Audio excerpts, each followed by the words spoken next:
مستشفیٰ لے جاؤں، ان کا علاج کرواؤں، یہ میری ذمہ داری ہے، یہ ایک عام ہے، اس کے علاوہ ذمہ داری نہیں ہے۔ اب وہ گھر میں کیا کیا ہو رہا ہے، کیا کیا خطرات ہیں، کیسے ہلاک اور برباد کرنے والی چیزیں اس کے گھر میں ہے، وہ نہیں سمجھتا ہے۔ وہ سمجھتا ہے یہ تو انٹرٹینمنٹ ہے، یہ تو تفریح ہے، میں تھک جاتا ہوں آفس سے، میری بیوی بچوں سے پریشان ہے، ہم کچھ دیکھ لیتے ہیں، کبھی کوئی فلم دیکھ لیا، کبھی کوئی گانا سن لیا، کبھی کچھ انٹرٹینمنٹ گھر میں کر لیا۔ اس کو سمجھتا ہے کہ یہ ذمہ داری کے خلاف نہیں، وہ سمجھتا ہے یہ ایک عام چیز ہے، چلتا ہے، دین میں اتنی سختی نہیں ہے کہ بالکل آپ ہر چیز سے اپنے آپ کو بچا کر چلیں۔ یہ غلط مفہوم ہے۔ سب سے پہلے یہ چیز ذہن سے ہٹانی ہے، ذمہ داری صرف کھلانے پلانے کی نہیں ہے۔ اللہ نے کیا فرمایا؟ قُوْ أَنفُسَكُمْ وَأَهْلِيكُمْ نَارًا، جہنم سے بچاؤ۔ کیا صرف کھانے سے جہنم سے ہمارے گھر والے بچ جائیں گے؟ اگر میں صرف پانی دوں، پانی کا انتظام، گھر میں نل ختم ہو جائے، میں بقالہ جاؤں پانی خرید کے لاؤں اور ان کے نہانے کا، پینے کا، استعمال کا پانی پہنچا دوں، تو کیا میں نے اپنی ذمہ داری ادا کر دی؟ ذمہ داری صرف کھلانا پلانا، پانی کا یا گھر کے اخراجات کو چلانا یہ نہیں ہے۔ اصل اس سے بڑھ کر، یہ تو ٹھیک ہے ذمہ داری میں آتی ہے چیز، اس سے بڑھ کر جس سے روکا گیا ہے، جس بات کا حکم دیا گیا ہے کہ اپنے گھر والوں کو جہنم سے بچاؤ۔ کیا کھانا جہنم سے بچائے گا؟ چاول جہنم سے بچائے گا؟ پانی جہنم سے بچائے گا؟ نہیں، جہنم سے بچانے والی چیز کیا ہے؟ جہنم سے بچانے والی چیز ہے تقوی، اللہ کا ڈر، نیک اعمال، توحید، عقیدے توحید پر مرنا، توحید کی تعلیم دینا اور سنتوں کی تعلیم دینا، اور گھر والوں کو گناہوں سے اور ہلاک اور برباد کرنے والی چیزوں سے ان کو دور رکھنا، تب جا کر وہ اپنے آپ کو جہنم سے بچا سکتے ہیں۔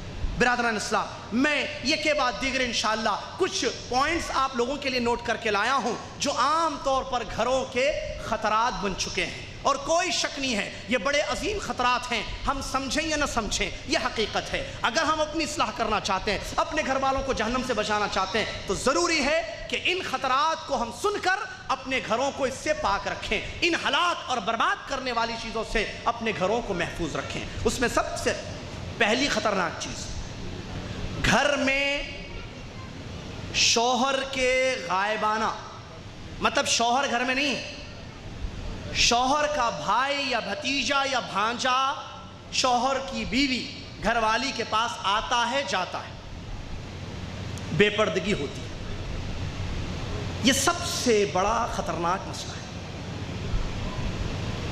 کیا چیز؟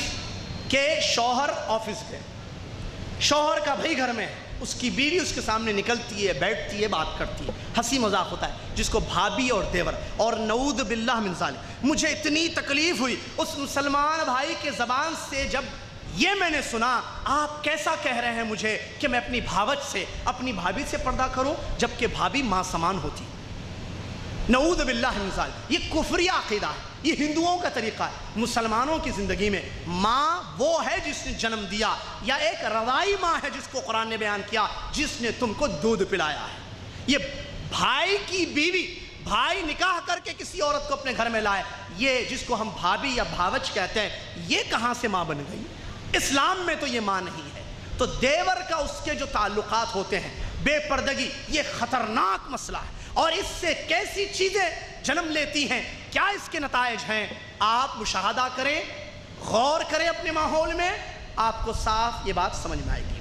اور اس سلسلے میں حدیث ہے بخاری شریف کی، پیارے نبی علیہ السلام نے فرمایا، ایاکم والدخول علی النساء، تم عورتوں کے پاس جانے سے اپنے آپ کو بچاؤ۔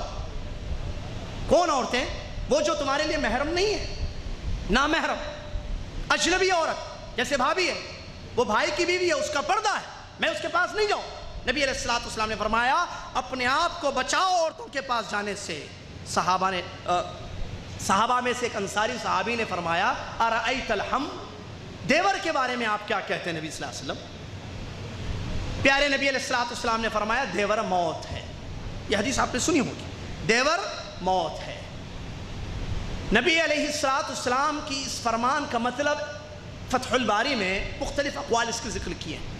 علامہ نووی رحمۃ اللہ علیہ فرماتے ہیں اس کے مختلف مطلب، یا تو اس کا مطلب یہ ہے کہ انسان جیسے موت سے اپنے آپ کو بچاتا ہے، بھابھی دیور سے اپنے آپ کو ویسے دور رکھے۔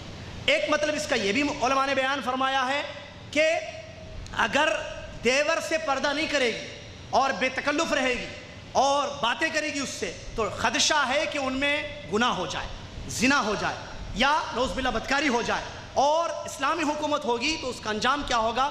گردن مار دی جائے گی اس کی، یعنی موت ہوگی اس کی۔ یہ ایک مطلب بیان کیا۔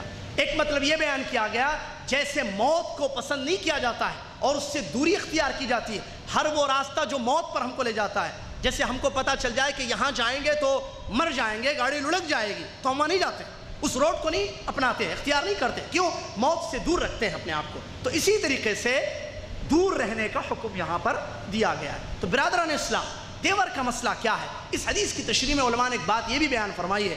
عام طور پر کیا ذہن ہوتا ہے، میرا بھائی، سگا بھائی اور میری بیوی ہے، اس خطرے کو ہم نہیں سمجھتے ہیں۔ نبی علیہ السلام نے جو بیان فرمایا الحم والموت، ہم سمجھتے ہیں میری بیوی پر پورا بھروسہ ہے، کانفیڈنس ہے، اور یہ میرا سگا بھائی ہے، یہ کیسے جو ہے خیانت کرے گا، ذہن یہ ہوتا ہے۔ اور دیور کا گھر میں آنا جانا عام ہوتا ہے، عام طور پر گھروں کا، باہر کا آدمی اندر نہیں داخل ہو سکتا ہے، لیکن یہ اندر کا آدمی ہے، یہ اپنا ہے، یہ گھر کا آدمی ہے، تو اس کا آنا جانا زیادہ ہوتا ہے۔ نبی علیہ السلام نے موت سے تشبیہ دی ہے۔ اگر کوئی یہ کہے کہ نہیں مجھے اپنی بیوی پر پورا بھروسہ ہے، وہ ہرگز برائی نہیں کر سکتی، تصور بھی نہیں کرے گی، میں میری بیوی کو جانتا ہوں، 25 سال سے میں اس کے ساتھ ہوں، دیور میرا بھائی، بچپن سے میں نے اس کو کھلایا پلایا، ساتھ گھمایا ہے، میں اپنے بھائی کو زیادہ جانتا ہوں، میرا خون ہے، مائی بلڈ۔ نبی علیہ السلام نے حدیث میں جو بیان فرمایا، دوسری حدیث، پیارے نبی علیہ السلام فرماتے ہیں لا يخلون رجل بامرأة الا كان الشيطان ثالثهما او كما قال رسول الله صلى الله عليه وسلم لا يخلون رجل بامرأة الا كان الشيطان ثالثهما۔ ترمذی کی یہ صحیح حدیث ہے۔ نبی علیہ السلام فرماتے ہیں کوئی آدمی تنہائی میں خلوت میں کسی عورت کے ساتھ نہ رہے، اگر ہوگا تو تیسرا شیطان ان کے ساتھ ہوگا۔ اب دیور اور بھابھی دونوں ہوں تو یہ خلوت ہے، بھائی نہیں ہے، آفس میں ہے یا باہر ہے، سفر پر ہے یا سعودیہ میں ہے، کہاں؟ سعودیہ میں۔ کتنے واقعات، لا حول ولا قوت، کتنے قصے، میں ایک مثال دوں گا آگے ابھی آگے۔ اب یہ دونوں تنہائی میں ہیں، یہ اجنبی ہے، اس کے لیے پردہ کرنا ہے، کیوں؟ اس لیے کہ اس سے نکاح جائز ہوگا اگر شوہر طلاق دے دے گا، شوہر چھوڑ دے تو اس سے اس کا نکاح جائز ہوتا ہے۔ نبی علیہ السلام نے فرمایا یہ موت ہے۔ اب یہ آدمی جب دو ہوں، ایک مرد اور ایک عورت، دونوں اجنبی ہیں، بھابھی اور دیور، تیسرا شیطان ہوگا۔ شیطان کیا نیکی کی راہ دلائے گا، وہ جو بھروسہ ہے، کانفیڈنس ہے، پورا ختم ہو جائے گا۔ بھروسہ اپنی جگہ ہے، لیکن اس حدیث میں کیا، اس حدیث کا مطلب کہ بھائی جو اللہ والے لوگ ہیں، علماء ہیں یا اچھے اچھے لوگ ہیں، وہ بھابھیوں کے ساتھ اٹھ بیٹھ سکتے ہیں۔ صرف جو برے لوگ ہیں، جو فلمیں دیکھتے ہیں، جو برائیوں میں ہیں، ان لوگوں کے لیے حدیث میں آیا کہ وہ ہمو موت ہے، ان کا ہمو موت ہے، ہم الجاہل، ایسا تو نہیں فرمایا نبی صلی اللہ علیہ وسلم نے، الحمو کہا عام۔ اس میں علماء نے فرمایا یشمل الاتقا والافسق، سب سے زیادہ اللہ تعالیٰ سے ڈرنے والا بھی ہے، اس کے لیے بھی یہ حدیث شامل ہے کہ وہ بھی پردہ کرے گا اپنی بھابھی سے اور خلوت میں نہیں ملے گا، نہ بات کرے گا۔ اور اگر سب سے معاشرے کا بدترین فاسق فاجر آدمی ہے، اس کے لیے بھی یہ حدیث میں منع ہے، دونوں کے لیے۔ اور حالات، واقعات اس بات کی پرزور تائید کرتے ہیں کہ نبی صلی اللہ علیہ وسلم نے سچ فرمایا ہے۔ کیسی کیسی مثالیں ہیں، بلکہ پچھلے ہفتے کی میں آپ کے سامنے مثال، ایک عجیب و غریب سوال آیا جدہ میں، کیا کہ بھابھی، دیور، بھابھی کا شوہر یعنی بھائی کا بڑا بھائی یہاں ہے اور وہ وہاں ہے۔